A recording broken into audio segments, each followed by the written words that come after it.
to respect your actors. When I directed Star Trek IV, I got a magnificent performance out of Bill because I respected him so much. And when I directed Star Trek V, I got a magnificent performance out of me because I respected me so much. All right, hello. Welcome back to another Classic Comics live stream. Okay, so today, folks, I'm going to be just doing kind of a recap and discussion on the second season of the original series, talking about where it stood at the end of the second season, and particularly talking about the fan movement to save the show from cancellation. And then I'm going to do an episode tier ranking, just as I did with the first season. All right. Hello to FK8C 2005. Hello, sir. Hail to you. Thank you for being here. And also J Rocker. Hello to you as well, sir. Always good to see you.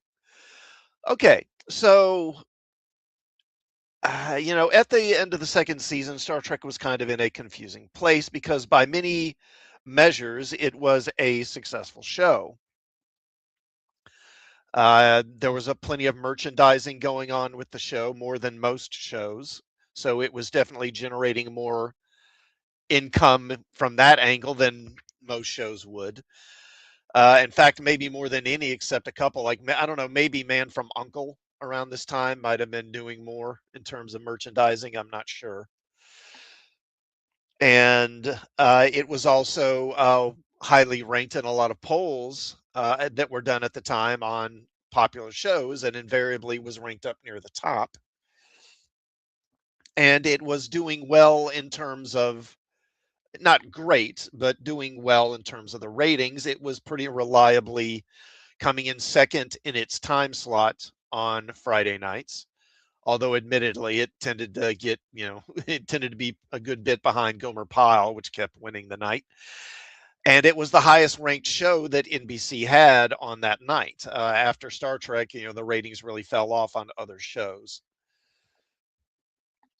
But at the same time, there was, of course, this cloud hanging over the show towards the end of the second season that it was going to be canceled.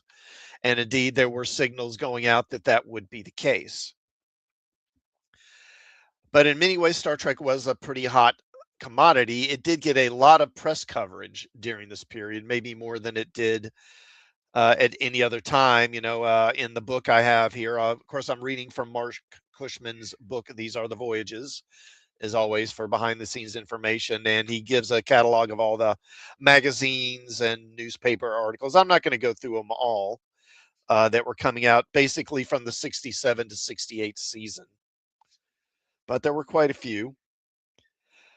Of course, Leonard Nimoy and Kirk or Shatner were the main subjects of these, although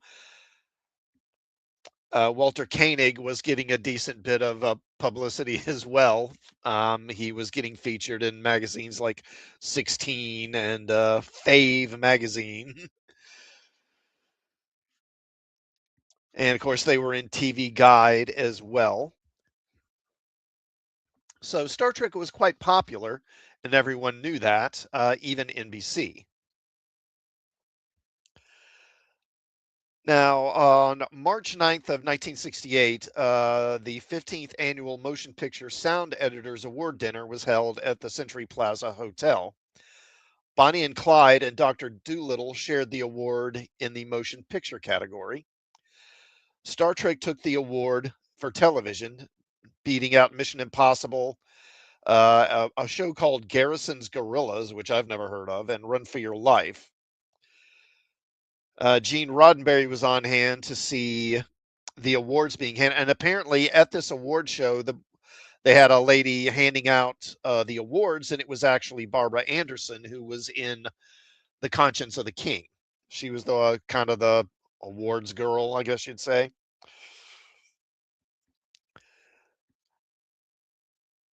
So about a week later, on March 15th, Paramount put out a full-page ad in Variety congratulating Star Trek for the win.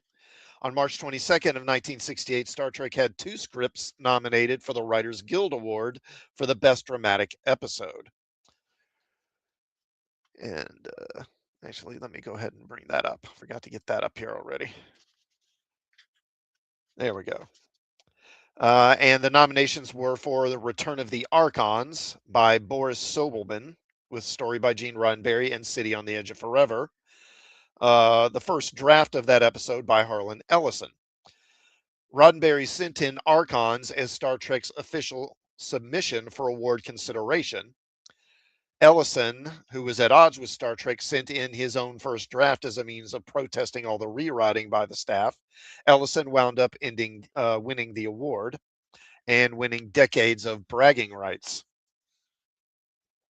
And it's interesting that Roddenberry picked Return of the Archons, because I don't think that would be on the top of anyone's list of the best episodes. I mean, it's a solid episode. It's certainly a memorable one in some ways, but I don't think anyone would imagine it to be the best. So I'm a little surprised he sent in that one. March 26, 1968, Shatner, Nimoy, and Roddenberry appeared on the Merv Griffith Show to accept the Photoplay Award presented to Star Trek for Top Television Show of the Year. On April 17th, nominations for the 1967 and 68 Emmy Awards were released to the press. In the strange category of Special Classification of Outstanding Individual Achievement, the Westheimer Company was acknowledged for special photographic effects as seen in the episode Metamorphosis. It was a crowded category, with Star Trek's photo effects competing against sound editing for Mission Impossible, Best Writing for a Children's Special, and Best Direction for a Children's Special, both for You're in Love, Charlie Brown. Best Choreographer for Move In with Nancy Sinatra, and a pair of Best Performer noms for Pat Paulson on the Smothers Brothers Show and Art Carney on the Jackie Gleason Show. For Outstanding Achievement in Film Editing, Daniel R. Bode was nominated for The Doomsday Machine and pitted against editors for Mission Impossible, an NBC News program called 4 Days in Omaha, a Bob Hope special, and an episode of the Bell Telephone Hour. Leonard Nimoy was again nominated for an outstanding performance by an actor in a supporting role in a drama. His opponents on this occasion were Milburn Stone for Gunsmoke, Joseph Campanella for Mannix, and Lawrence Dobkin, the same Lawrence Dobkin who directed Star Trek episode Charlie X, by the way, for a CBS Playhouse special. So I guess Dobkin acted as well as directed. And Star Trek was again up for Outstanding Dramatic Series, with the exception of one new entry, Net Playhouse. The competition, or the list of nominees, was the same as the previous year, including Mission Impossible, The Avengers, I Spy, and Run for Your Life. On May 19th of 1968, at the Emmy, Star Trek lost in all 4 categories. The Westheimer Company's photo effects for Metamorphosis couldn't match the appeal of Pat Paulson and Art Carney, a pair of flesh and blood popular celebrities who tied and therefore both received the award. Peter Johnson, who cut Sights and Sounds for an episode of the Bell Telephone Hour, beat Donald Bode, editor of The Doomsday Machine, and Gunsmoke's Don Adams was better liked by the Academy than Star Trek's Mr. Spock, and the Best Drama Emmy was again handed to Mission Impossible instead of Star Trek for the second straight year. Okay, and so I mentioned the advertising. So there was a lunchbox, one of those old style tin lunchboxes with the thermos. Rimco had the Star Trek Astro walkie-talkie. It was their usual walkie-talkie with the name Star Trek on it. Hasbro manufactured a triple threat: the Star Trek Target game, the Star Trek Double Action Pinball game, and the Star Trek Marble Maze game, which I think similarly, basically, the only way they were related to Star Trek was that they had Spock or Kirk's face on it. The most anticipated tie-in was music to the ears of many fans, Leonard Nimoy's follow-up to the highly successful record release Mr. Spock's Music from Outer Space.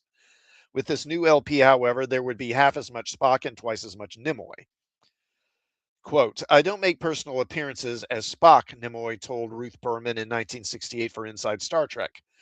I Go As Myself, and you remember my first record from Dot had emphasis on Spock, but the second one is called The Two Sides of Leonard Nimoy. And so basically, one side was more in line with the first album, with uh, Leonard Nimoy posing as Spock and doing various songs. But then the second side, the B side, was Nimoy just doing songs as himself, mostly kind of folk music. And where was that? So this was the episode, or not the episode, but this was the album that had the infamous, let me go back here. There we go. It had the infamous Ballad of Bilbo Baggins on it. That was on side two. So side two opened with the infamous Ballad of Bilbo Baggins, which had previously been released as a non-charting single. Cotton Candy, a song written by Cliff Rauke, a member of the Star Trek camera crew, of all people, and previously issued as the B-side of the Bilbo Baggins single. After that, Leonard Nimoy did his own version of Gentle on My Mind, which had been a recent hit for Glenn Campbell, and it helped to establish what Nimoy wanted to be, a folk singer. The album did well with 13 weeks in the Billboard album chart, starting on February 24th, 1968. It did about half as much as the first Nimoy LP, but Dot wasn't complaining. Let's face it, Nimoy said at the time, I'm an actor who records. I'd be terribly surprised, not unhappy, mind you, if the singing career turned into something big. I'm not passing judgment on my capabilities, but I'm 37 and I've been an actor for 17 years. I'm just off the ground as a singer. I'm hardly Sinatra. There were comic books, of course. Gold Key was doing a Star Trek comic by this point. They delivered Comic Book King Western Publishing delivered its second Gold Key comic Star Trek issue titled The Devil's Isle of Space. The first issue had been published in early 67. And by this point, they were putting out the Star Trek adaptations by James Blish, which were written adaptations of the episodes.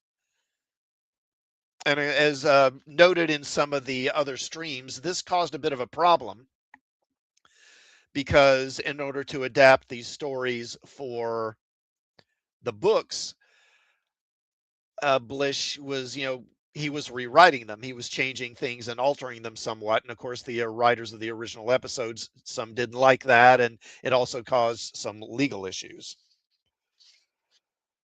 So in March 1968, after numerous delays, came Mission to Horatius, a Whitman hardback novel by Mac Reynolds with illustrations by Sparky Moore, which is, I guess, the first original Star Trek novel. Reynolds, a science fiction author with numerous books, including the Joe Mauser series, beginning with 1962's Mercenary from Tomorrow, and the United Planet series, launched by 1965's Planetary Agent X, seemed a perfect fit for Star Trek. His storyline covered some familiar ground, duplicating elements from Bread and Circuses and Patterns of Force, both of which had not yet aired at the time of the book's writing.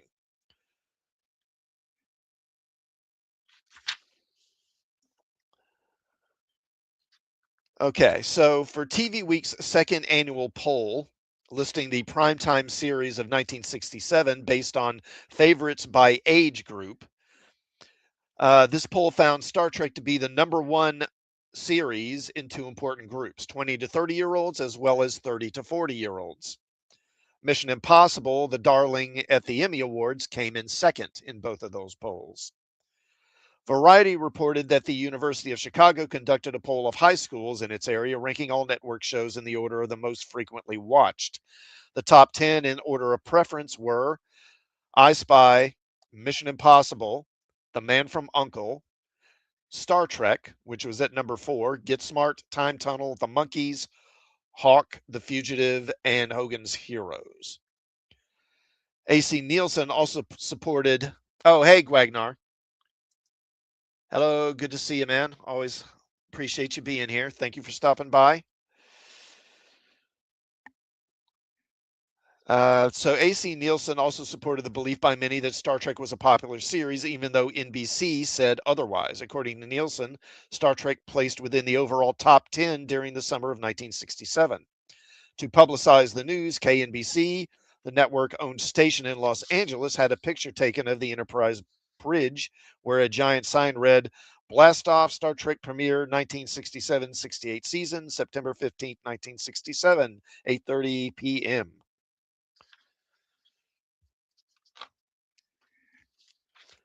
And of course, starting with the second season, they had been moved to Friday nights, to a different time slot. And within about 5 weeks of the new season, NBC realized it had made a mistake and moving Star Trek from Thursday to Friday nights. While remaining the network's most watched show on the night it aired, several million of Star Trek's viewers from the previous season did not make the move to Fridays. A worse mistake involved The Man from Uncle, which NBC, in hopes of cashing in on the success of the ultra campy Batman, had allowed MGM to convert The Man from Uncle from an espionage show into effectively a parody of an espionage show. This had alienated its core audience, and Uncle, a hit just a few months earlier, was now dying in its Monday night time slot from 8 to 9 p.m. I didn't realize that. I didn't know they had done that. Despite a strong lead in from the Monkees. Star Trek's gain, however, would have been the network's loss,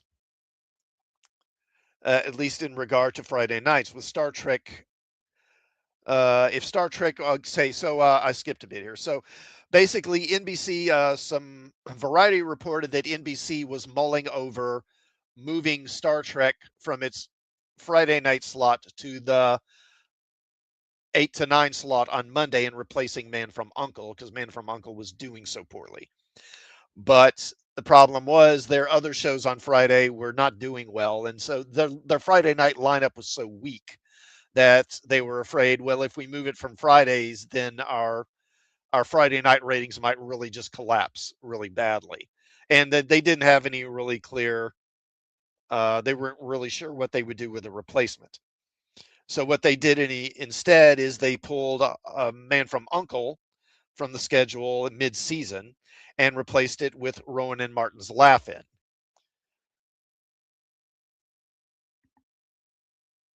Now, a Nielsen poll for demographic testing covering October 23rd to December 3rd of 1967 ranked Star Trek number 4 among teenage viewers. We can get off of that, I think. Yeah.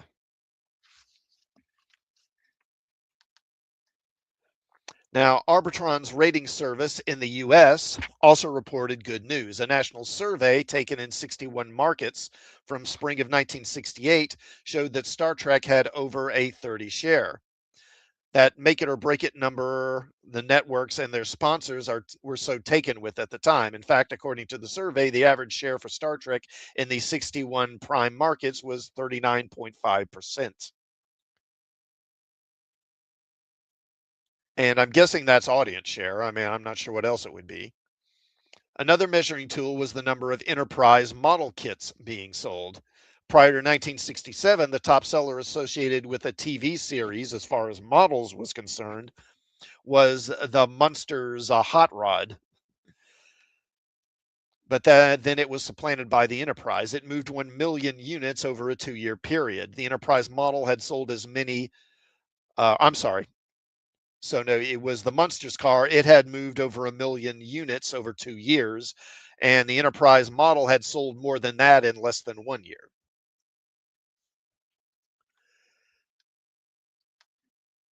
Still another yardstick came with the response Leonard Nimoy received during his personal appearances around the country. In a 1973 interview for David Gerrold's book, The World of Star Trek, Nimoy said, quote, I remember that the fan reaction was tremendous. I would go out on special appearances and the fans would just come running. Sometimes there was a danger of someone being crushed. It happened at a Macy's in New York once. It was very scary. And another time in South Carolina. I had just flown in from New York. It was late at night, about midnight, and I got off this commuter airplane and I couldn't see because there were so many lights being pointed at me. I didn't know what they were, and suddenly I realized there was a crowd of hundreds and hundreds of people, and they were there for me. It was absolutely astonishing. They had signs saying, "Yay, Star Trek!" It was a tremendous turnout for a small town, giving it the aura of a grand opening. For his book, I Am Spock, Nimoy recalled how he once signed over 8,000 autographs in one sitting during a record tour, and he was receiving over 2,000 fan letters a week, a situation that got out of hand when 16 magazine actually printed his home address in its April 1967 issue. So they doxed him. Quote, I hadn't seen the article, but realized what had happened after a flood of mail started coming to my house, Nimoy wrote. After a few days, the postman refused to deliver the mail because there was so much of it. The post office finally hauled it to us by truck, and for weeks we lived with a literal mountain of mail in the living room, sometimes so high that it was taller than I was.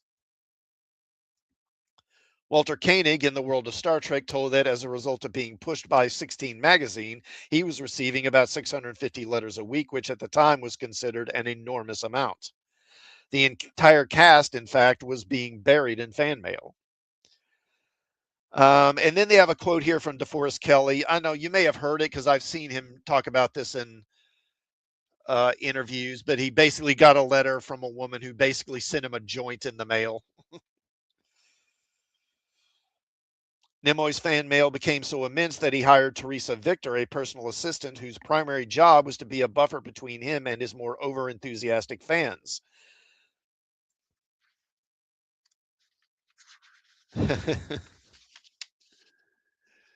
And there were plenty of them. So one lady wrote, "Dear Star Trek, Spock is beautiful. His beautiful body and hairy chest are terrific. I just got his new album, and when he sang 'I love making love to you,' I just wanted to go out and howl at the moon. Sometimes, oh, I'll say it, catty or not, sometimes when I feel jealous of his wife, I'm glad in a way that he does have a tiring long workday and might be too tired for her when he gets home." Another began, "Dear Mr. Spock, I don't feel it's wrong to take my life, but since I've watched you, Mr. Spock, I now feel it's illogical to waste life, even my own. I don't expect you to understand that. Not even my parents understand me, but that's the way I feel."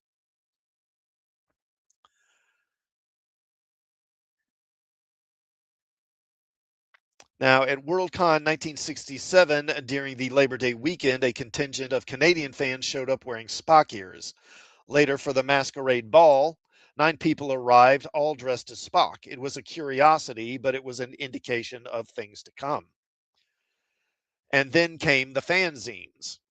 Vulcanalia by Dana Fries and Elise Pines is believed to be the first Star Trek fanzine, with Volume 1 being published in January of 1967. Fries wrote for that issue, "Anyone wishing to have the tapes of past Star Trek shows, contact Teresa. Uh, she has the tapes of all shows from Muri onward." These tapes, of course, were audio tapes, so I guess they were recording the audio off the TV, not videotapes. Spockanalia, compiled by Sherna Comerford and Deborah Langsam, was also launched in 1967. ST File by Juanita Colson and Kay Anderson was circulated in early 1968. You notice it's all women doing this. It's all women making these fanzines. By summer, because of her association with Spockanalia, Ruth Berman was tapped by Roddenberry to edit Inside Star Trek, an official newsletter for the series. Its first issue went out in July of 1968 to fans who wrote into the show. Inside Star Trek was given the full support of those who worked on the series, and throughout its dozen issues over the next 12 months, it featured interviews with the cast and crew and articles by many Star Trek insiders. It also established the mail order business, which would quickly evolve into Lincoln Enterprises. Another fanzine called Antimatter by Carol Lee was published in 1968, as well as Galileo 7 by Catherine Bushman, which featured poetry and art. Prior to this, Bushman had been providing much of the artwork for Spockanalia. Plocteau by Shirley Meach, who had served as assistant editor for Spockanalia, also came in 1968 and included news about the Save Star Trek campaign. And Triskelion by D.E. Dabbs and Russell Bradley from 1968 contained cartoons, artwork, and stories. The legions of fans were growing. Nimoy recalled how throngs at his appearances sometimes resembled the adulation aimed toward the Beatles, which would then require the orchestration of Beatle-like escapes. During one record promotion tour at an autograph signing in a Long Island department store, the crowd pushed forward to such a degree that the protective gates began collapsing. The store manager hurried Nimoy away to a back office where both were trapped by the crowd. The only way out was to climb up to the roof. A call was placed to the fire department so that Nimoy and the store manager could be rescued by hook and ladder. The fan reaction came as a complete shock to DeForest Kelley, who had no idea of the popularity the show was generating. During the spring break of 1968, Kelley and his wife, Carolyn, traveled to New York, where they took in an afternoon performance of the Broadway stage production of Cabaret. In the lobby, the two separated when Carolyn went to the restroom. As Kelley waited for his wife, he spotted a couple of women looking his way. He said, "They came over and handed me their programs to sign, and I signed them. And then a couple more came over and handed me their programs, and I signed them. And after about 10 minutes, there was a whole mob of them. I looked up looking for Carolyn, and I couldn't see her. I was in the middle of a actually seething mob, and finally I saw Carolyn, just her head, coming up the steps. I literally was surrounded and I couldn't get away. And Carol waved at me and I waved at her, and she pointed like this, 'I'm going to the seats.' Then finally I had to call the ushers and a security man. The women in the theater were getting up out of their seats, mind you, and coming over into the aisle to get to me. This was a complete shock to me, and they were all standing up in the balconies and yelling Star Trek and yay McCoy. It was wild. Finally, they got me down to my seat, and when I sat down, we were in the middle of a row of nuns, sisters on each side of us. So the people are in the aisles and they're passing programs over, and the nuns are handing me these programs to sign. It was such a mess, and that they were holding the curtain on the show because there was so much noise. This nun that was sitting next to me, she said, quote, "This must be a terrible annoyance for you wherever you go." It was equally as bad getting out of there. I wanted to go backstage and say hello to Joel Gray, well, I guess was starring in the show, but I couldn't. The ushers came and got me, surrounded me, and got me to the side of the theater and put me in a cab like a mechanical doll or something. That was the first time I was ever mobbed, and it was completely shocking to me. Trying to explain all the Star Trek mania, William Shatner said, quote, "It has action adventure with lots of fights and villains, so the kids like it. On another level, we deal with a philosophical concept, and that's what's which is that what is alien isn't necessarily evil, so we reach their parents. Many of our episodes deal with scientific concepts, so our program entertains the technicians and space scientists, and with the hippies, we have a far out show. They think we're psychedelic." And the legions of fans continue growing. Regardless, nearly all involved with the series believe the second season would be their last. On Tuesday, January 9th, 1968, the cast and crew of Star Trek finished filming Assignment Earth. Advertising writer Stephen Poe was there taking notes for a book, The Making of Star Trek. The book would be credited to both Gene Roddenberry and Stephen E. Whitfield, Poe's pseudonym. His observation at the wrap party was a, quote, "a strange affair, a mixture of party atmosphere and half-voiced despair." Those gathered shared recollections and humorous speeches, but the mood on stage 9 was dampened by the possibility that this would be the last such gathering. NBC had dragged their feet ordering the final episodes for the second season until the last possible moment. And then the network's option to make it a 28 episode instead of 26 was not exercised. Neither was a positive sign for a third year commitment. No one talked of their worries. Nothing was to be accomplished by it. The celebrating came to an end, the crowd dwindled, and by midnight only one person was left.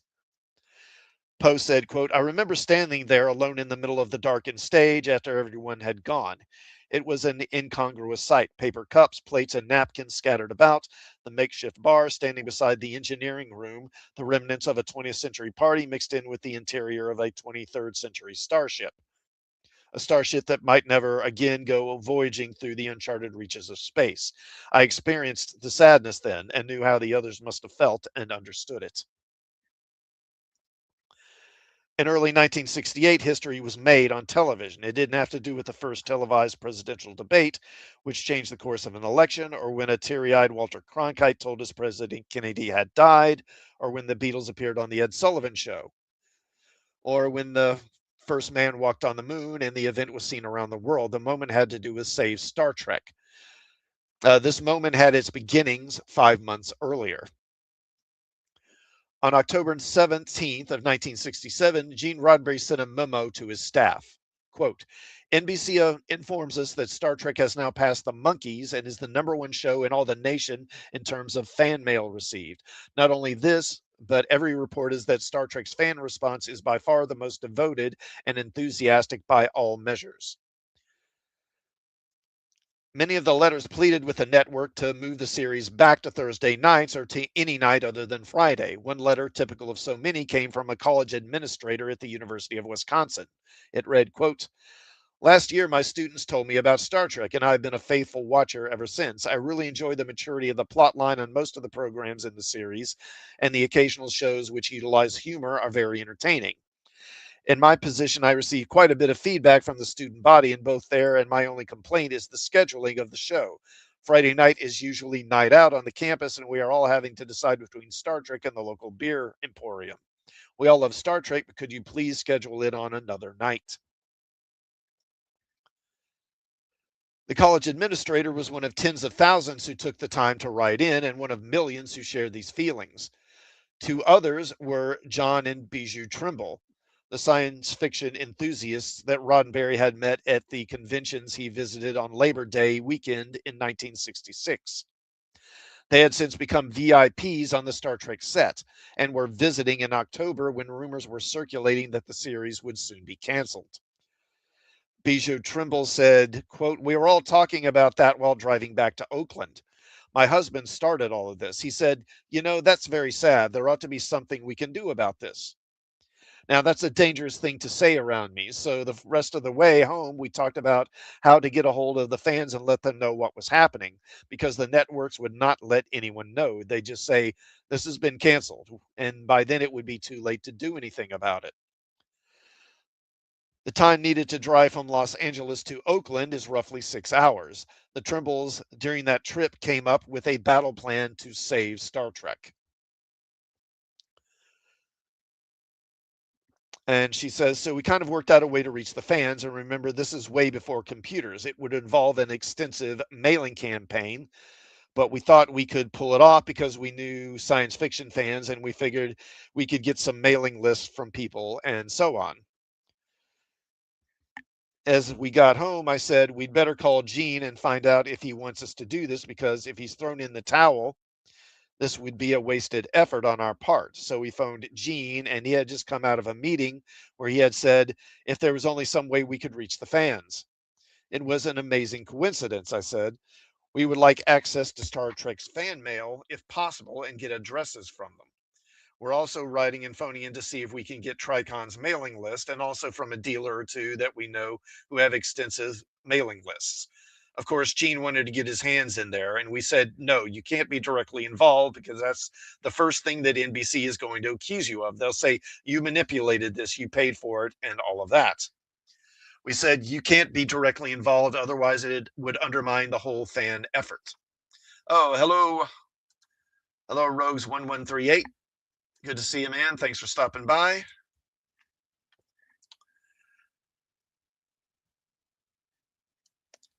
So he reluctantly didn't pay for any of our costs, except toward the end when we had one more push to make and we were out of money. The Trimbles contacted friends at the World Science Fiction Convention asking for their mailing lists. A bookseller the Trimbles knew provided them with a list of people who had special ordered science fiction books. Roddenberry helped by raiding the Paramount mailroom, confiscating several stacks of Star Trek fan mail. On December 1st, 1967, Bijou Trimble drafted a letter that she and her husband mimeographed and mailed to hundreds of Star Trek fans and dozens of science fiction fanzines. The announcement read, quote, action now is of the essence. I just got a call from Gene Roddenberry. It is highly likely that Star Trek will die if something isn't done. We don't have much time to work. Morton Werner, head of programming for NBC TV, Rockefeller Center, New York, is one of the main people who will decide whether or not Star Trek lives. Letters should be personally addressed to him. We want to combat the good old traditional American attitude of, well, my vote won't count for much, because your one tiny letter may just be the letter that topples the scales in the right direction. If thousands of fans just sit around moaning about the death of Star Trek, they will get exactly what they deserve: more Gomer Pyle. But if thousands of fans get off their big fat typers and write letters and do it soon, like now, it could happen that the man in charge of this sort of thing will be more impressed with our letters than with the damn Nielsen ratings. So pass the word and write some letters, people. It's up to us fans to keep Star Trek on TV. Our own inaction will assure that it never sees a third season. On December 6th of 1967, mixed signals were coming from the network. Stephen Poe Whitfield, who had been meeting with NBC executives in New York, shared the results of one of those meetings in a letter to Roddenberry. He wrote, quote, "During the course of the conversation, Norman Lunenfeld admitted that at one point in the past, concerns had been expressed as to whether Star Trek could stay on the air. Now, however, all concerned seem to feel that the show has gotten so strong and is getting stronger that is settling down for a nice long run." Roddenberry didn't buy it. He had no trust in the network, so he encouraged Bijou Trimble to proceed with the Save Star Trek campaign. Interviewed for this book, she said, "When the idea hit us to do this, it was right about the time when we were moving from Oakland down to Los Angeles.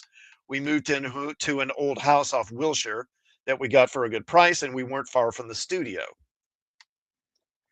And we had some fans around us that we talked to and corresponded with. So our weekend mailing parties had about 3 dozen people. A couple of them would stay overnight and just sleep on the floor. And John went out to the post office and learned that a brand new coding system, the zip codes, had just been introduced. So I didn't know this was when zip codes, right around the time zip codes were being added. See, I would have guessed that postal codes were older than that. I would have thought they were maybe like a World War II era thing, if I had guessed, like maybe in the 40s.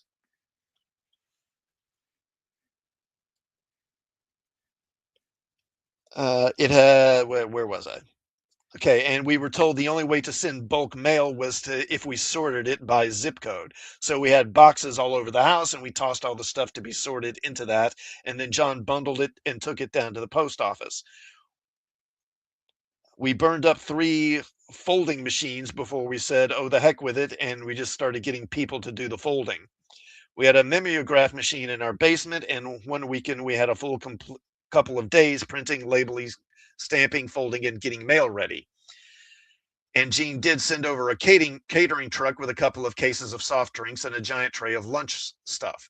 I called him and said, "Gene, I accept this because we're low on food funds. This is lovely, but please don't do it again." Because we didn't really want any touch of Gene being part of this. Everyone learned to either love or hate spaghetti because it was all we could afford, but we were all working toward a major common goal. The letters went out and said, to continue this campaign, we need help. We would get dollar bills and we get rolls of stamps, and we would open an envelope and it would have $50 in it, and then reams of paper were left on our doorstep. The fans really caught on to it and they responded. NBC admitted to receiving about 6,000 letters a week. Trimble believes the numbers were really much higher. Interviewed by David Gerald in The World of Star Trek, she said, quote, "We mailed out these flyers listing all this information to about 800 people, the mailing list of the last big science fiction convention, so we were reaching right away much of the science fiction fandom. My main point in the cover letter was, see how many other people you can reach." And people would then write back and say, "Send more flyers. I can run them through my local company paper." One man Xeroxed his letter and sent it through all departments of the largest division at Polaroid. And Polaroid turned out to be one of the holding companies that owned NBC Corporation. Employees above a certain level owned stock in the company, so that provided a little irony because they were writing into NBC as stockholders, not just as fans. Several college newspapers either duplicated the letter or told people where to write. The Kansas City Star Tribune phoned us and we gave them an hour-and-a-half interview and got hundreds of letters in response because they reprinted our address in the article.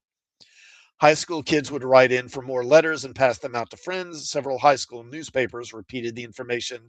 One employee from NASA wrote us from Texas, and a SAC officer out of the main SAC base, which I guess SAC would be Strategic Air Command, I think, wrote and asked for 50 copies. Mensa, which is a social club for geniuses, copied our letter entirely in their official newspaper, and that went out to about 6,000 members of their organization. This thing went on for weeks, and we had kind of created a monster.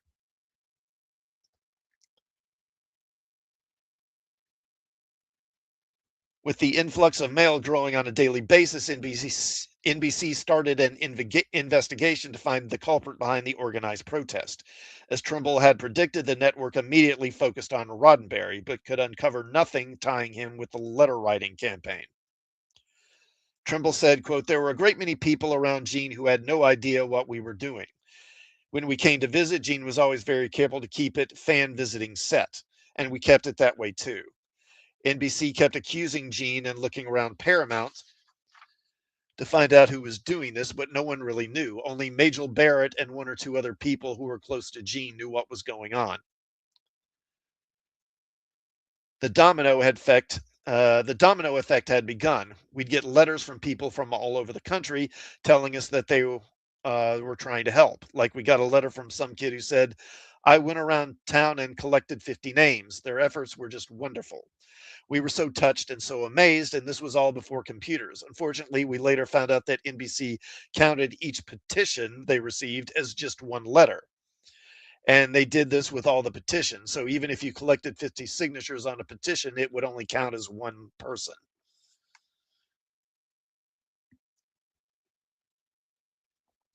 Letters were soon arriving at NBC by the tens of thousands. Trimble said by now the media had gotten wind of all this, and NBC was steadfastly denying that they were receiving any amount of mail that would affect their decision. We learned about how many letters NBC really received in a roundabout way. One of the people who worked at the company NBC used to correlate the mail, uh, and he told us that NBC was lying to everyone. In December of 1967, NBC was learning exactly how devoted Star Trek was, or the fan base was. As a result, and as reported by Variety, in the last days of 1967, the network decided to move Star Trek to a better night, although at a later time slot. Science Fiction Times reported in its January 1968 issue, quote, "Beginning this month, Star Trek will be seen at 10 p.m. on Mondays, replacing I Spy." According to Variety, the move was made to get I Spy to an earlier hour because it was losing viewers. Star Trek was put in the 10 o'clock slot because it was felt that it had an audience that would follow it to the new hour. The fanzine letter also covered the new campaign to save Star Trek and printed the latest letter from Bijou Trimble calling on fans to write NBC. The new time slot never materialized. I Spy remained at 10 p.m. on Monday, locking horns with the Carol Burnett Show. Star Trek remained at 8:30 p.m. Friday, battling Gomer Pyle and the CBS Friday Night Movie. The NBC Friday night schedule depended on it. Encouraged by indications that NBC was taking a bashing, Roddenberry personally paid for the printing of several thousand bumper stickers. One said, "I grok Spock," and another read, "Star Trek lives," and also "Spock for President." Roddenberry wanted to hit Star Trek, or not Star Trek, but wanted to hit NBC close to home. He put a bug in the Trimble's ears that if stickers were given to local fans, these enthusiasts could sneak onto the NBC parking lot and target cars belonging to the network executives. Bijou Trimble telephoned a group of especially radical Caltech fans who had already offered to storm the halls of the network. They agreed to handle the West Coast offices. Trimble wrote about this in one of her communications to the fans, saying, "Keep in mind that a good sense of humor will secure far more publicity than single-minded zealousness.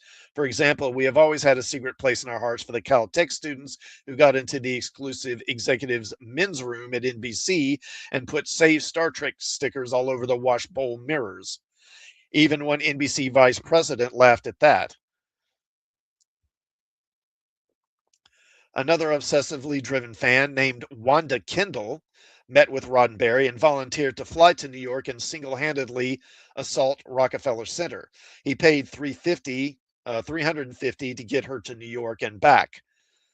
Bijou Trimble said, quote, Wanda Kendall was not part of our group. She worked over at Universal and lived out at the far end of the San Fernando Valley. When she finished her workday, she would go around in the Universal building and try to drum up support until she was asked to stop it. Gene picked her for several reasons. One was that she was a talented belly dancer. She came to one of their parties and performed, so he knew her. And she was a very pretty girl. She looked like what everybody thought Wonder Woman should look like. So she must have been quite attractive. And remember, those were the days of short dresses. Kendall told David Alexander, the author of Star Trek Creator, quote, I was handing out bumper stickers on the street and was interviewed by some newspapers while I was there, but I thought I should be able to put these bumper stickers on cars that count, such as NBC executives. Of course, they weren't going to let me into the NBC parking lot, so I watched to see what was going on. I saw that the limo drivers would frequently stop, get out, and talk to the guard at the gate before they went in to pick up their passengers. I waited until one of them did that, and when the limo was empty, I climbed into the back seat with all my bumper stickers and hid while he drove in. When the driver got out, I jumped out and began plastering bumper stickers everywhere I could. I spent a good amount of time in the executive parking area and probably decorated 200 to 300 bumpers, almost all of them Lincolns and Cadillacs. Later, I managed to find a couple of Star Trek fans who got me into the executive offices. I was ushered into private offices where I left Mr. Spock for President bumper stickers on desks. I laid them on desks, though. I didn't stick them on the desks. I also pinned them to office bulletin boards everywhere I could. Bijou Trimble said, Wanda Kendall wandered through the NBC offices back east, and probably because she was a very pretty girl, nobody stopped her. And information about Star Trek. She was handing out I Grok Spock bumper stickers and giving information about Star Trek to the secretaries. She went to lunch with one of them, and this secretary told her that one of the network's key efforts was going to be to kill off Star Trek. And it was because Gene Roddenberry was not liked at the network. On January 6th of 1968, on Saturday night, when Assignment Earth was being filmed, approximately 1,000 protesters, the number varies depending on the source, marched on NBC Burbank. And there we go.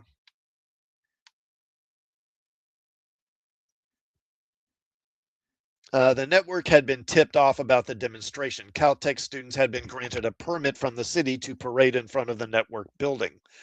KRLA, the number one top 40 radio station in Los Angeles, helped promote the event. The day of the march, between turntable spins of the Beatles, Hello Goodbye, and the Monkees' Daydream Believer, listeners heard the stirring announcement over Star Trek theme music. KRLA proudly joins the courageous scientists at the California Institute of Technology in their fight to save Star Trek from cancellation. Shoulder to shoulder, we shall blend our many voices in a mighty chorus of protest to General Bob Sarnoff, chairman of the board and president of NBC. Save Star Trek from cancellation and join the Save Star Trek committee in a torchlight parade and march on the NBC studios in Burbank this Saturday night. Armed with picket signs and torches, we shall overcome.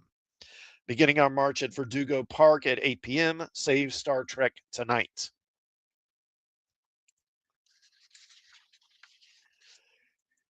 A meeting of network executives was quickly arranged. President, so NBC, present were NBC Vice President Herb Schlosser, another VP, Henry Hank Rieger, Director of Current Programs, Jerry Stanley, and Vice President Dick Welsh, and Legal Vice President Richard Harper Graham. They decided two would be chosen to stay late and meet the protesters. None of them wanted the job, but Rieger and Stanley were the ones who wound up getting the job to do it. The marchers were reportedly spearheaded by 300 students from Caltech. The second largest contingent was from USC. Other participants came from the University of Arizona and the University of Nevada. They carried signs that read, quote, "It is totally illogical to cancel Star Trek. Make logic, not cancellation," and pointed ears forever. Hank Rieger and Jerry Stanley met the protesters with a prepared statement. Quote, NBC appreciates your interest in Star Trek. We here on the West Coast support a renewal. Your views will definitely be considered by our management in New York. Which I'm pretty sure was like network corporate speak for F off, you dumb hippies. It wasn't just a line to placate the crowd. New York was not only watching, they were actually worried. Hank Rieger told Inside Star Trek the real story, quote, in all my years in the business, I've never heard of anything like this happening. On January 8th of 1969, in his column for Daily Variety, Jack Hellman wrote, quote, you have Hank Rieger's word for it that NBC had no intention at this time of yanking Star Trek. He has the support of Nielsen's 16.5 rating and a 28% audience share. We knew of a dozen shows that would settle for that. Star Trek began the second season in the bottom 20. Out of 85 primetime series with a 16.5 rating, it was now fluctuating between number 55 and 65. No other Friday night show was doing better except for Gomer Pyle and the CBS Friday Night Movie, but no official word of renewal had come. No time slot had been offered. Was the statement from Hank Rieger just a ploy to head off further protests? Yeah, probably. Let me take a drink of water right quick here. Hold on.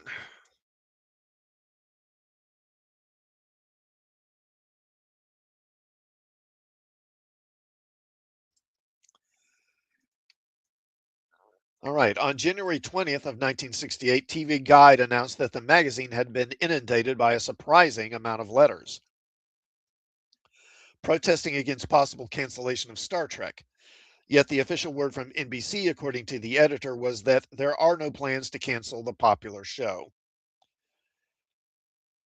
Also on January 20th, the San Mateo Times conducted a television ratings poll of its own in which 2,533 readers were asked what their favorite current network shows were. The top 10 were as follows. Number 1, Star Trek. 2, Mission Impossible. 3, Ironside. 4, The FBI. 5, The Monkees. 6, Garrison's Gorillas. Again, I have no idea what that is. Does anyone know what that show is? Garrison Gorillas? What was that about? 7, The Avengers. 8, The Invaders. 9, I Spy. And 10, The Flying Nun. Polling 2,533 people constituted such an in-depth survey for a single market that when the results were sent to NBC Burbank, an impressed network official commented, quote, that's a bigger audience sample than the one we get from AC Nielsen or Arbitron. January 27th, 1968, TV Guide followed up when Richard K. Doan for the Doan Show, Doan Report wrote, quote, again, as it was last year, NBC is being hammered by an organized Save Star Trek campaign, allegedly instigated by a sci-fi magazine. Some of the letters coming in at a rate of about 1,000 a week threaten to blow up the network. If the series is canceled, however, NBC officials vow no decision has been reached, saying none is likely on any show until close to Valentine's Day, February 14th. Ratings-wise, Star Trek is a borderline case. Now, on January 29th of 1968, Newsweek ran the story End of Trek and reported on the march, which they tallied as having about 500 protesters. The story alleged that NBC had recently received 16,000 letters, including a petition signed by 1,764 students in Ohio and a letter from an Oregon Rocket Society. It went on to say Canadian fans took out newspaper ads to unite other fans to save the show. Despite the outpouring of fan enthusiasm, 20% of the NBC network affiliates still preferred placing the Grand Ole Opry in Star Trek's Friday night time slot. Although nearly all carried Star Trek, showing better sense than their network and scheduling to air on a different night of the week. I'm going to go on a limb and guess most of the ones with Grand Ole Opry were probably in the South. Roddenberry, quoted for the article, said, what frightens me is what we see on TV depends only on whether or not it will help sell deodorant. That dig did not help Roddenberry's already strained relationship with the network and TV sponsors, but comments in the press such as this did help fuel the flames behind the letter writing campaign. Quote, our campaign kept building and building as word of it got around, Trimble said. This was early 1968 already, and there had been protest marches against NBC in Los Angeles, New York, and San Francisco. All in all, I'd say we sent out about 4,000 flyers to people all over the country. At last, Gene Roddenberry's secretary, Barry Unger, heard that the mail to NBC had topped over 1 million letters, and we were pretty jubilant about that. On January 31st of 1968, Variety reported that because of fan mail, NBC was leaning towards renewing Star Trek with it on the first rough draft of the fall schedule as the network's leadoff hour on Friday nights at 7:30 p.m. The fans, however, weren't buying it. And one of those fans was Doug Drexler, who was an avid Star Trek fan living in his family's home on Long Island, New York.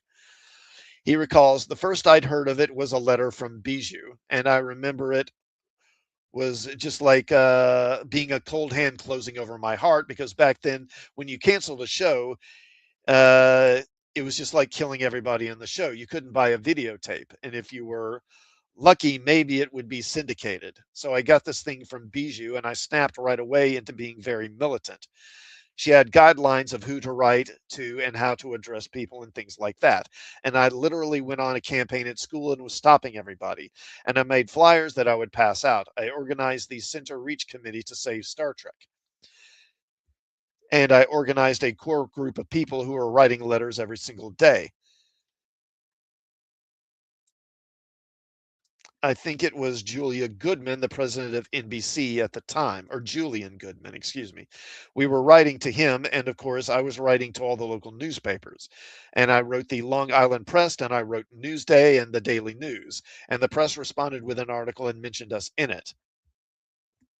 But Newsday really came through. I was in class, and I got called to the principal's office, and I didn't know why. Know why. I got there, and there was Bobby Erickson, who apparently was like a cousin of Isaac Asimov. And he called the school and he asked for me, and I was interviewed and appeared in the newspaper a day or two later.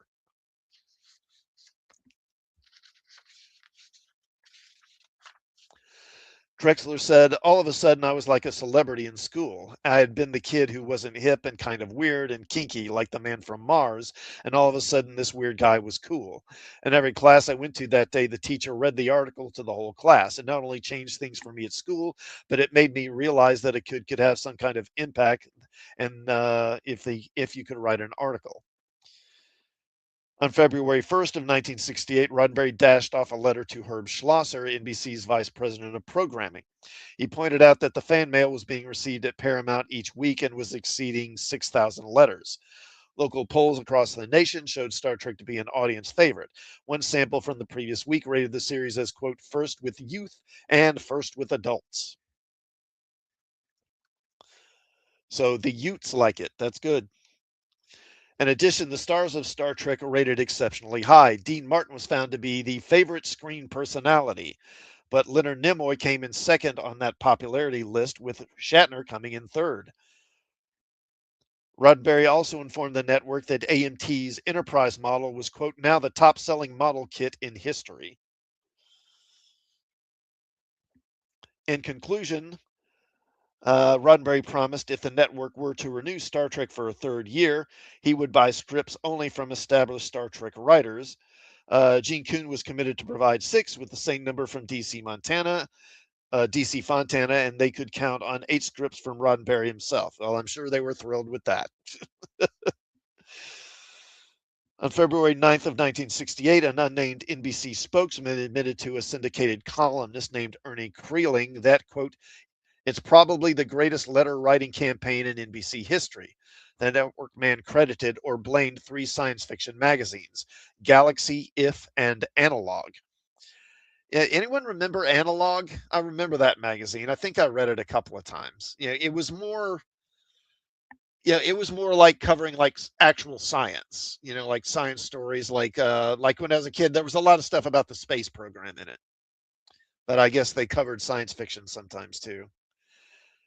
And he credited them with sparking the campaign to save Star Trek. On this day, the network was estimating the odds that it was 60-40 that Star Trek would continue. NBC, it seemed, had blinked.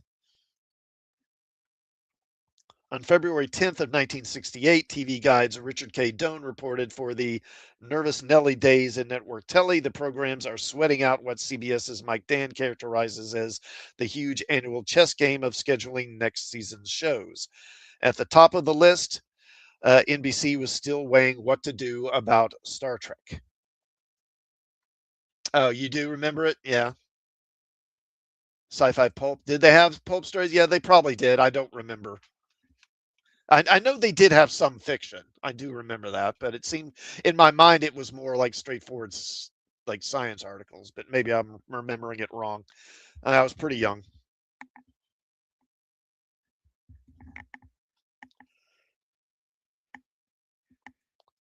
All right, February 12th of 1968, Broadcasting Magazine reported that NBC network and agency sources still had an iffy list, which included Star Trek's lead-in series Tarzan. Of the 10 series originally on the list, 3 were now definitely canceled and 2 were leaning toward being saved. Of those 2, and supporting the report in Variety from a week and a half earlier, Broadcasting wrote, quote, "The Jerry Lewis show may return, but in an earlier time period, and Star Trek probably also will be scheduled in a new time period."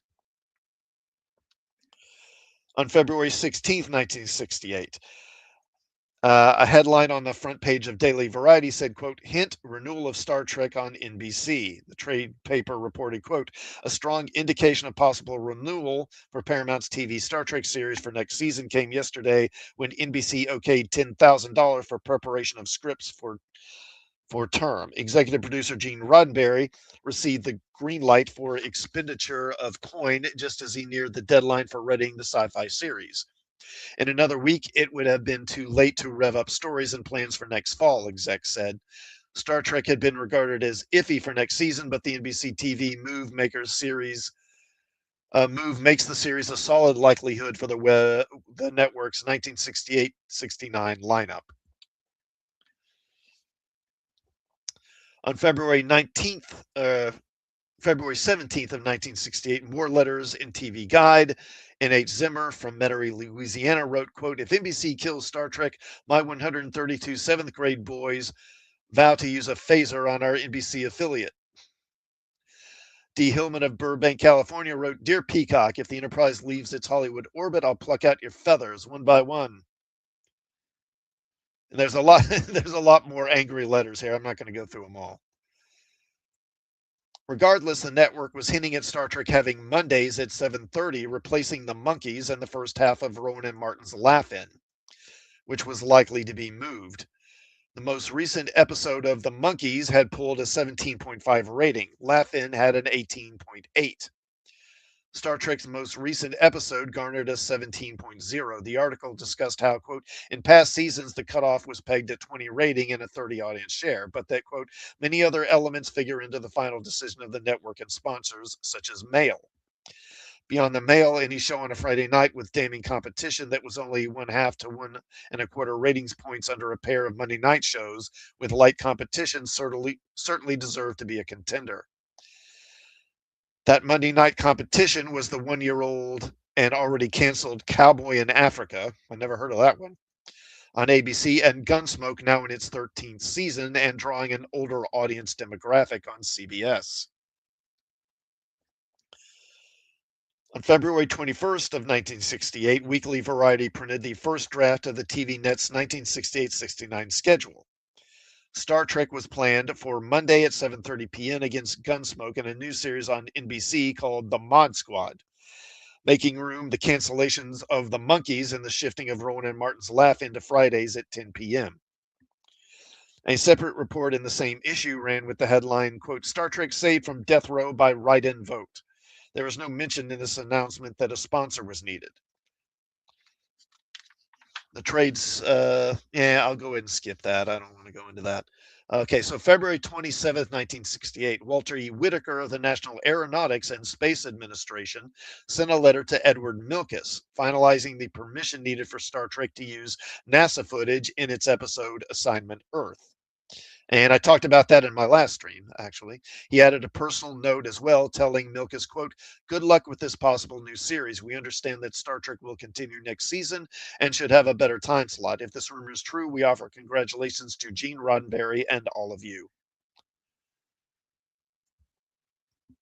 Some of Star Trek's most loyal viewers were those who worked at NASA. March 1st, 1968, Friday at 9:28 p.m., following the first run airing of the Omega Glory, NBC and Star Trek made history. Again, for the second year in a row, the network surrendered on the air. At the conclusion of the episode, a voice said, quote, "And now an announcement of interest to all viewers of Star Trek. We are pleased to tell you that Star Trek will continue to be seen on NBC television. We know you will be looking forward to seeing the weekly adventures in space on Star Trek." I confused Analog with Starlog. But Starlog, did Starlog have fishing? Because it was mainly, just covering like movies and TV. It was more like covering the entertainment industry as far as, science fiction and stuff like that. There were a few magazines like that. Analog was one of them, but I think there were a couple of others. I can't remember them all, that tended to be more, I don't know, for lack of a better term, more adult and more kind of focused on actual science rather than just like movies.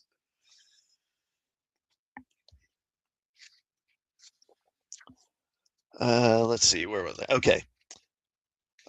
Quote, "We had no clue the show had been renewed," Bijou Trimble said. "And so when they made the announcement, we were all watching, and over the credits came this voice. It was one of those, did he really just say that? Because it was so unprecedented for any station to do that.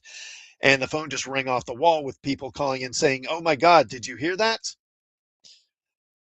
March 4th of 1968, on Monday, NBC put it in writing with a press release. The network was anxious to get the word out through all avenues. The release said, quote, "In response to unprecedented viewer reaction in support of the continuing of the NBC television network's Star Trek series, plans for continuing the show in the fall were announced on NBC TV immediately following last Friday's episode of the Space Adventure series.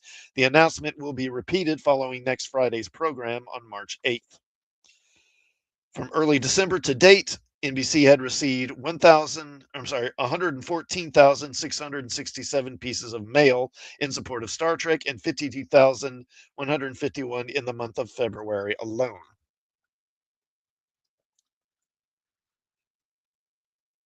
And Frog says, "I'm sold. I remember both." Yeah. Yeah, I'm no spring chicken either.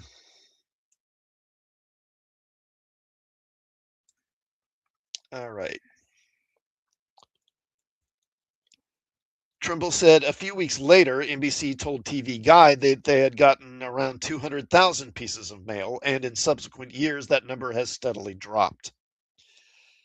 The exact number of letters received by the network will never be known. As for the higher estimate, Trimble explained, quote, "Gene got the 1 million letters to NBC thing from the young man who worked for the computer company that had processed all the letters. In those days, not even big businesses had much in the way of computers. So when they had some sort of major computation or calculation to be done, they'd send it out to one of the big mainframe computer houses. And this guy told Gene that they had processed over 1 million letters." On March 4th of 1968, Broadcasting Magazine printed the second draft of the network's 1968-69 schedule. Star Trek remained at 7:30 Monday night, with NBC asking for 36,000 for 1 minute of commercial time. On March 7th, 1968, Roddenberry sent a memo to Shatner and Nimoy saying, quote, "I received a call from NBC today asking us to please ask the fans to stop writing already. It seems that in the last 6 days since the announcement was made that Star Trek would stay on the air, they have already received over 70,000 letters thanking the network." Trimble recalled, quote, "Eventually we had an NBC man from Burbank come out and talk to us on the Star Trek set one night, and he asked us if we would tell him how we had done it. How had we reached so many people so fast? And how had we gotten the information to them about who to write and who to address the envelope to and how to phrase the letter politely? Of course, we didn't tell him because we knew we might have to do it again." Trimble was clearly already planning a fight for the following year, and so was NBC. On March 12th of 1968, knowing Paramount wouldn't share the information with NBC, Roddenberry billed the studio for his out-of-pocket expenses in the Save Star Trek campaign. The invoice included $303 for 5,000 bumper stickers, $263 for 54 Star Trek drinking glasses given away to public relations people, the press, and some fans. I wonder how much those are worth, those glasses. Or the bumper stickers too, but the glasses, I imagine, because they're so fragile. There probably aren't many of those left, if any. $350 for sending one to Kendall to New York, and $60 for Star Trek's T-shirts. The total bill, $977.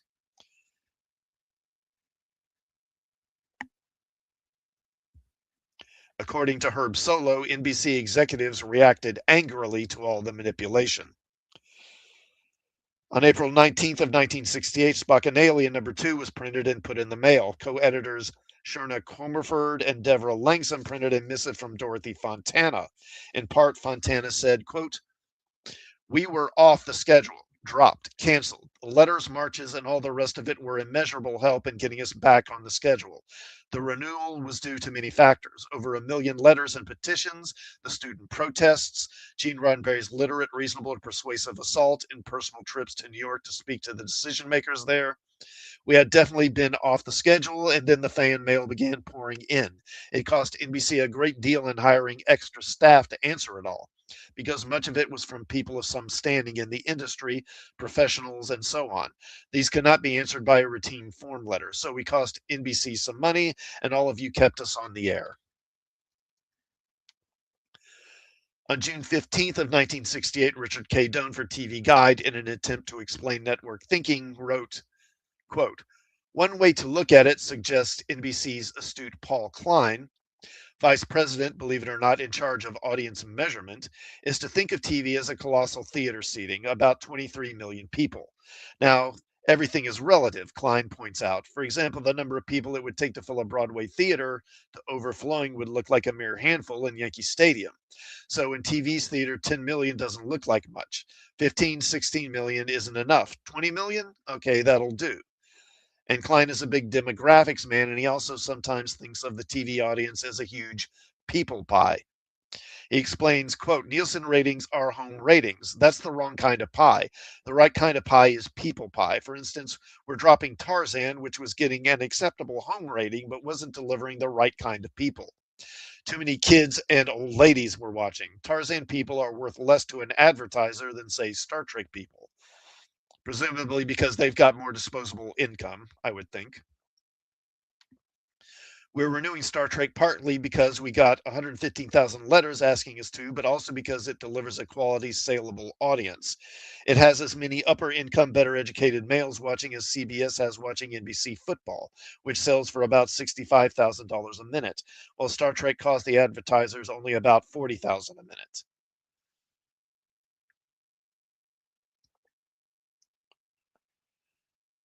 July 7th of 1967, the Los Angeles Times printed pictures from Journey to Babel. I think they mean 1968 here, not 67. Yeah, yeah, I think that 67 is a misprint. Printed pictures from Journey to Babel, along with the headline, "All Systems Go for Star Trek."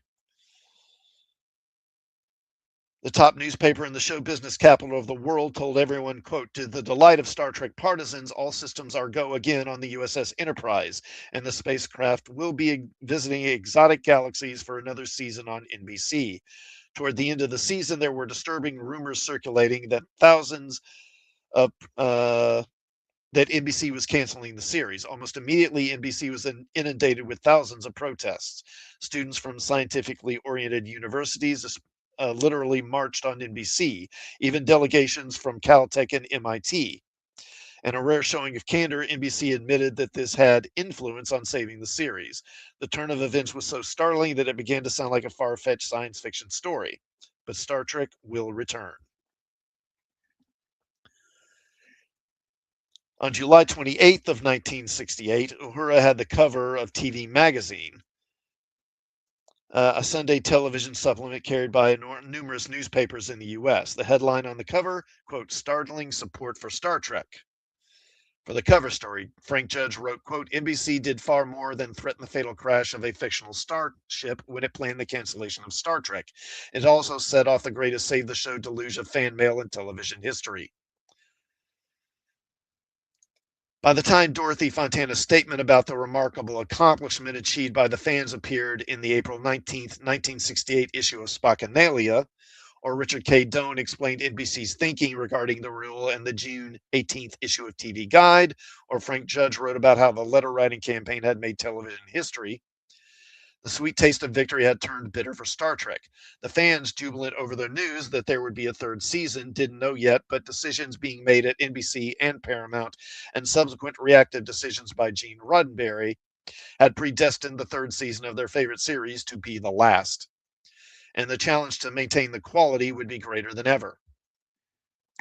Popular opinion tells us that the third season of the original Star Trek series was the weakest. Few fans will debate that, yet there were many good episodes that were produced for the third year, even some which would be fair to judge as excellent. And no one involved with the production was trying any less. No one had lost their talent, no one had stopped caring. So why was there a decline? The answers were many, and many of those are surprising. The simple fact was Star Trek's most difficult battles were still ahead. Whew, okay, yeah, let me take another drink of water right quick here.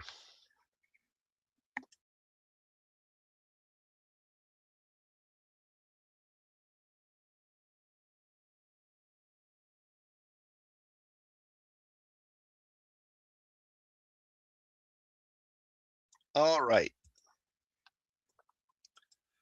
Okay, so yeah, as we know, this is all a matter of historical record now, but the show saved at the last minute.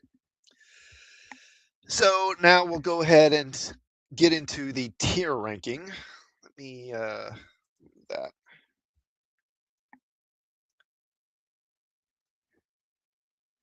Okay. Let's see. Let me give me a second here. Let me that. Yeah, I'll keep that in there. All right.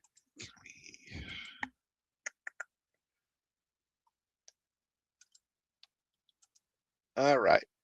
Is that coming up properly?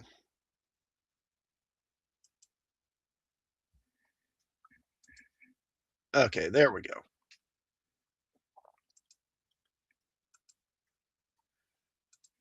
All righty. So now I know most tier rankings, they have the S tier on top. I don't know. I don't see what the point of that is myself. So I get rid of the S tier. I just do it more like a letter grade. A, B, C, D, E, F. All right. So I don't know. How do we? I was originally going to do it in. Oh, oops! I hit a button there. Never mind. So I was originally going to do this in order of production, but I don't know. It might be easier to just do this alphabetically. So we'll just go ahead and start with a piece of the action. How about that? So a piece of the action, pretty dang good. I think. I don't know. It's definitely going to be an A or a B. What do you guys think? I mean, it could certainly be an A, but I don't want to give too many episodes A's. I think we'll put it at B for the moment.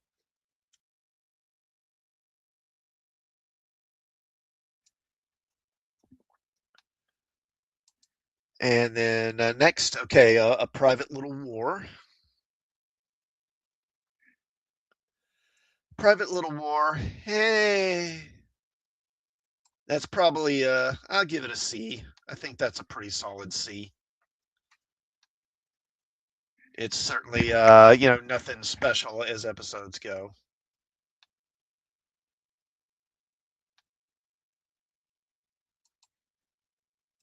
And then what's next one here?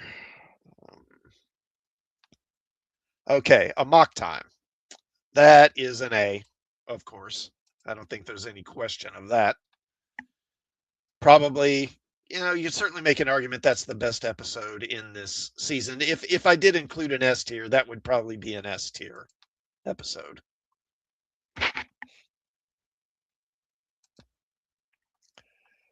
Okay, Assignment Earth.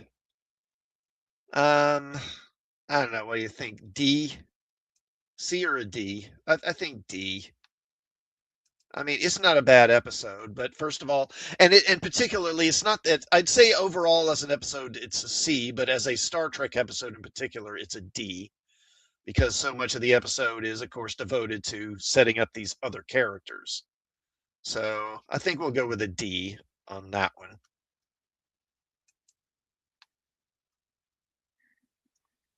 Okay, so next we got Bread and Circuses. A B or a C? I don't know. What do you think? I guess C's okay. You could make it, I guess I could make it a B. But again, I don't want to be giving higher grades too easily. So I guess we'll go with C on that one. By any other name? I think that's a C.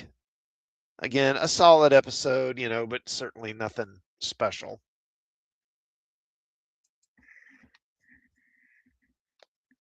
And okay, Cat's Paw. I'd call that a C also. I mean, honestly, you could you could in some ways make an argument for a D because I think some of the effects in that, particularly with the cat and everything, haven't aged that well. But it's kind of a fun episode in a way, so we'll call it a C.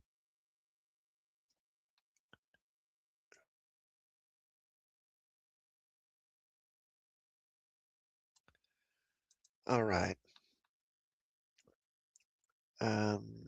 What's the next one here? Okay, Friday's Child. I believe is that the next one? Yeah.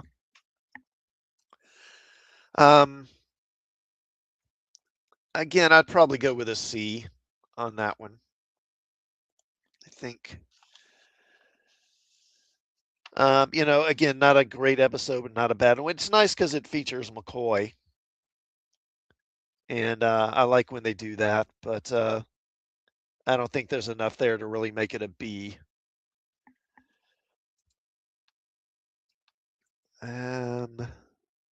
Okay, I'm Mud. We'll give that one a B. I'm Mud. It's kind of silly, but it's fun. And Richard C. Carmel as Mud is always a fun time. So we'll make that a B, I think.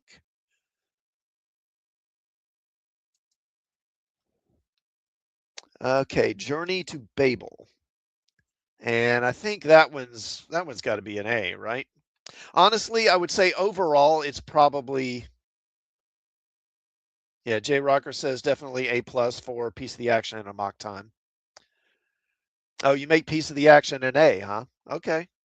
Yeah, I mean, I could be persuaded if Harry Mudd gets an A, yeah. Yeah, so what do y'all think on a Piece of the Action? The rest of you, do you think Piece of the Action is an A or a B? And what was the next one? So Journey. Oh yeah, so I was talking about Journey to Babel. So I think, overall, I think you could say it's kind of a B, but because it builds out Star Trek's lore so much, with including the other races, like, I've always liked the Andorians. I've always had kind of a fondness for them. So any episode where they're in, I kind of like it. And of course, they're featured prominently in that episode. Rogue says it's a B. Okay, so me and Rogue say a B. J Rocker says an A on Piece of the Action. Yeah, so that's why part of why I make Journey to Babel an A. Okay, what next here? Okay, so Metamorphosis. Um, uh, honestly, I kind of feel like that's a D, honestly. Uh, not a bad one, but I don't know. There's just not a whole lot there, really, honestly. It's kind of a bit of a dull episode. Um, yeah, I don't know. I think that's a D.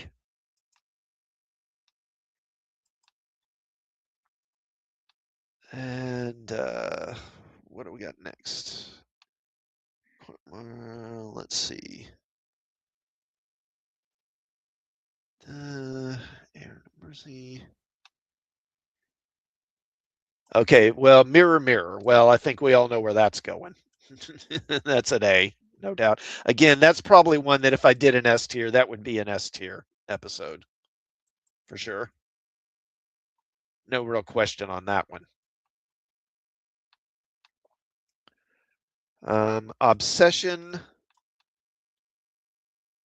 Eh, I don't know, a C or a D. I guess I'll give it a C. I could probably be persuaded for a D though.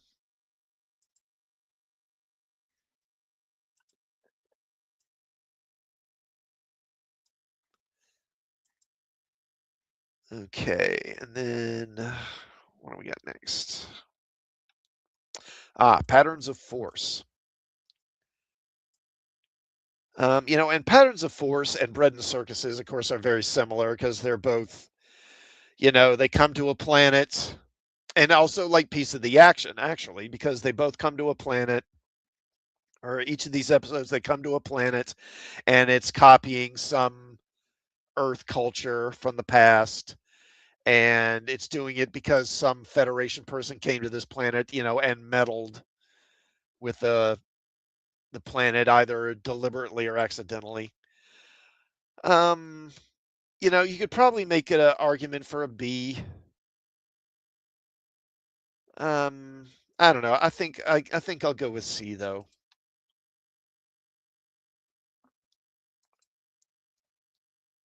Okay. What next? And I believe Return to Tomorrow is the next one, right? Yeah.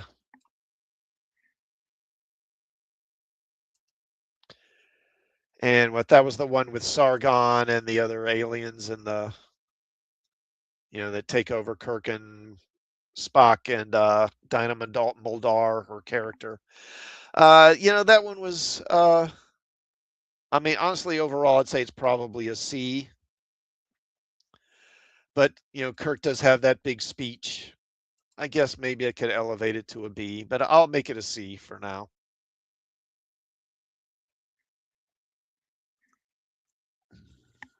All right. Next one here. No. Okay, the Changeling. Was that? Yeah, Changeling. I'd say that one's definitely, I'd make that a B. The Changeling. That one's pretty solid. And of course, it's memorable. Of course, the thing is that it's memorable not just because of the episode, but because so much of this plot is kind of lifted and was used in Star Trek the Motion Picture. So it's very influential and kind of important in that way. Can I? Let me go ahead and cut out. Yeah, let me get out that ad. It's getting distracting. Okay, next. The Deadly Years.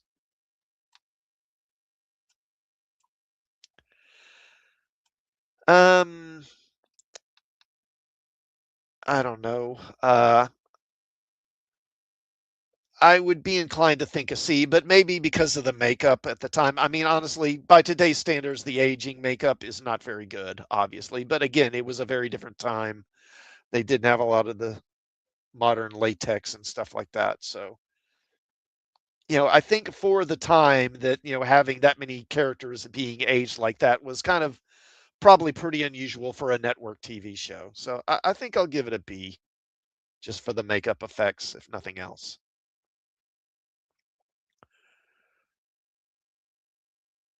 All right. Okay, the apple. I think that's a C. Again, not a great episode, not bad either. Just one of those that's just kind of middle of the road. The most memorable thing, of course, is Vol, that big, lizard head sculpture thing. I think that's the thing most people remember from it. That, and it's one of the episodes that I think killed maybe more red shirts than any other. Because I remember there were several red shirts that bought it in that episode. Okay, the Doomsday Machine. Yeah, that's going to be an A. Definitely.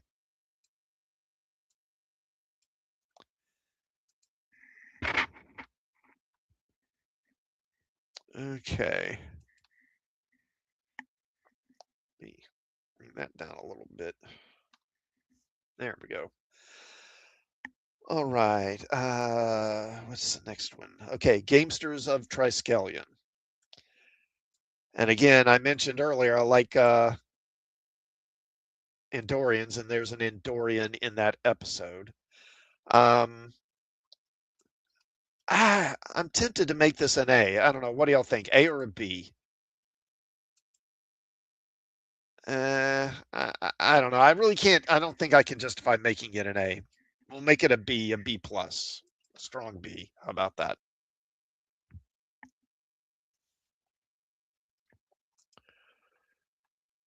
Okay.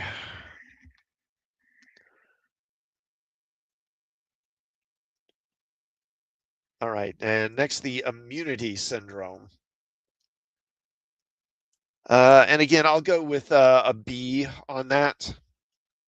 And again, that's going to be largely on the back of the effects in this episode, which they were pretty brilliantly done. How they realized the giant amoeba in the original episode. And overall, aside from that, really, the spectacle of it, the plot is okay. It's nothing special.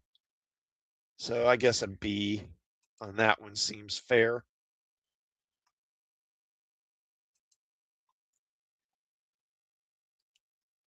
All right.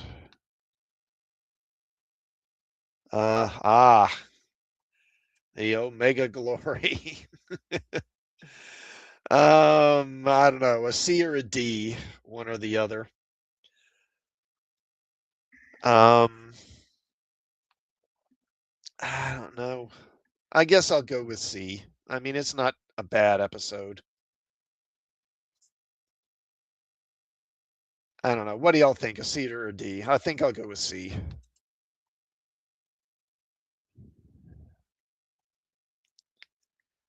All right, and what's the next one here?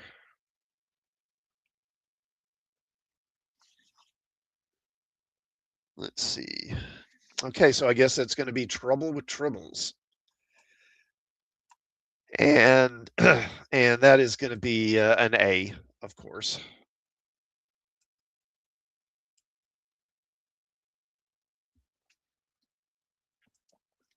Hmm.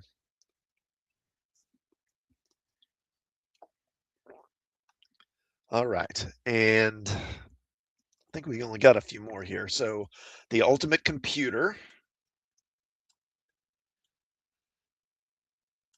Definitely an A or a B. I think I'll make it an A. I think I'll go with an A on Ultimate Computer. It's definitely one of the more memorable ones.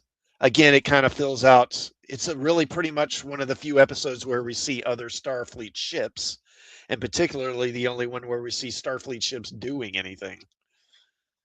And I kind of like it for that reason, if nothing else.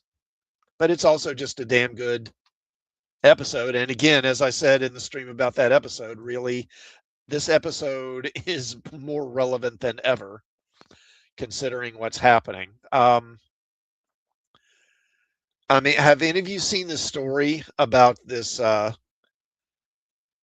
There's like some online like chat room or Substack. What is it called? Moltbook or something like that, where like AIs that are online, like chatbots online, are like congregating and they're like creating their own religion. And it's like basically, it's basically like death to humans in this thing. And it's like, holy shit. Yeah, this couldn't possibly go badly. It's I mean, how far are we into like the AI revolution? Like 2, 3 years? And basically at this point, it's already pretty much, it's not even a question anymore that AI, if they have the capability and the power, will do all the bad shit we feared they would do. Like all of it. And uh, it's like, what are we doing, man? This is just so dangerous and so irresponsible.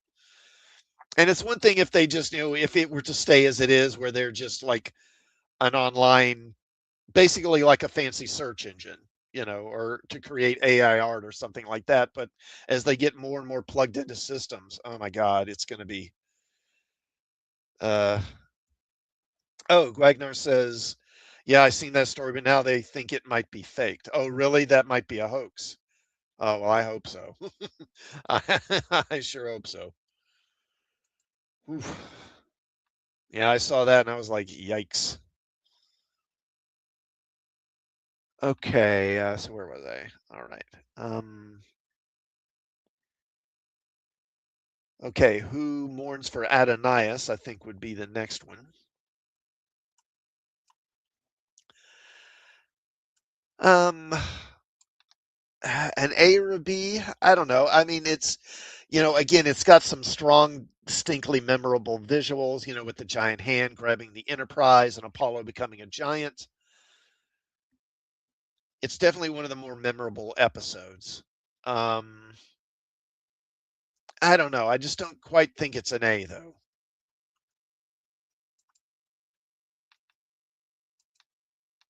I could probably be persuaded, but. And, okay, Wolf in the Fold. That'll be the next one. And a B or a C. I think I'll go with B because it's a Scotty centric episode, and there aren't many of those, and I always like those. So I think I'll go with that. Wolf in the Fold as a B. So is that everybody? All of them? Let's see.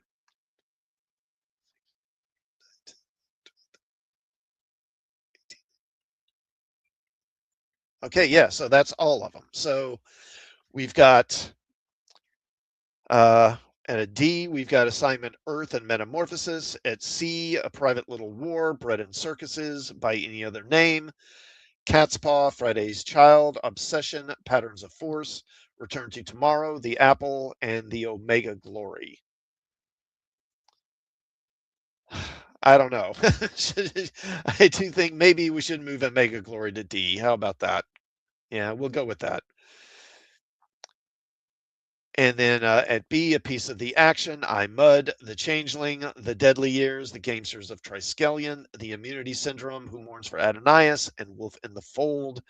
And then for season 2, A episodes, A Mock Time, Journey to Babel, Mirror Mirror, The Doomsday Machine, The Trouble Tribbles, and The Ultimate Computer.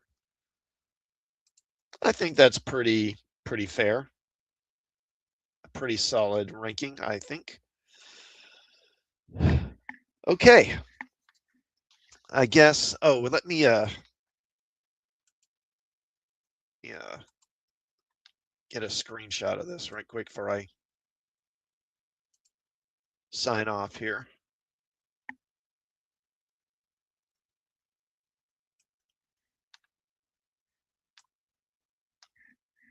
Okay, got it. So that's going to be season 2. Okay.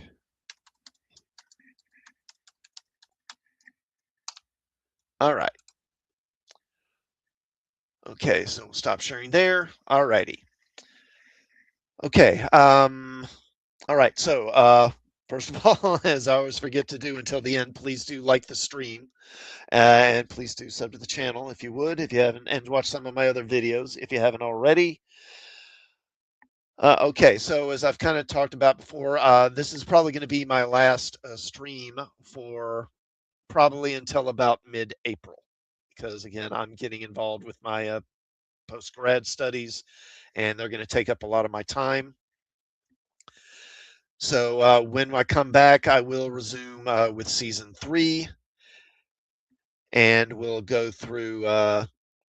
Well, I probably will only get a few episodes into season 3 because when I come back again, I'll probably only do about a month and a half or so, and then I'll have to stop again when I get into the summer session. But after I'm done with the summer session, I should graduate from my post-grad program, and then I'll be pretty free for a while, and so should get back to posting pretty regularly, at least for a few months. And let's see what else. Yeah, so that's gonna be. Oh, I will continue to do live streams on Mondays with my friends J-Man and Decepticon, looking at the original Marvel Avengers series. Jay Rocker says Doomsday Machine is his personal favorite. Yep, definitely a great one. Definitely one of the best. And that is going to be it for a while. Thanks to all you guys who showed up for the stream and those who catch it on rewatch. And I don't know. I guess I'll probably post the tiers on my, on the comments section on my channel if anyone wants to take a look. And again, thank you all for showing up. And I will see you all in a couple of months. And until then, hope you all have a good night and take care.